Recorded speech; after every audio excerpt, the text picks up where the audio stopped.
Sir గురించి దాదాపు అందరూ అన్ని విధాలుగా చెప్పారు, అవన్నీ మనకు తెలుసు. కాబట్టి సార్ భావి జీవితం కూడా చాలా ప్రశాంతంగా, ఇంతే ప్రశాంతంగా జరుపుకుంటాడనేది మనం దేవుని ఊరుకునే పనేం లేదు. అది ఆయనకు ప్రశాంతంగా అలవాటు పడింది.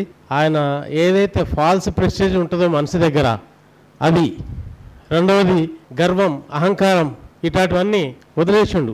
ఇంకోటి ఇంట్లో కూడా కమాండ్నెస్ అనేది వదిలేసిండు. ఇన్ని విధాలుగా ప్రశాంతంగా జీవితం గడుపుతున్న ఆయన గురించి మనం నిజంగానే ఆయన సమాజ సేవకు, దానికి దీనికి అన్నిటికీ ఇంతకుముందు చెప్పిన పెద్దలు, నా ముందు చెప్పిన వక్తలందరూ చెప్పిన విషయాలకు hats off to you sir. ఇంకో విషయం నేను చెప్తున్నది ఏంటంటే, సార్ గారి విలేజ్ పుట్టపాక విలేజ్. ఈరోజు పుట్టపాక విలేజ్లో టోటల్గా సీసీ రోడ్లే. దానికి కారణం సార్కు ఉండే ప్రేమ ఊరి మీద.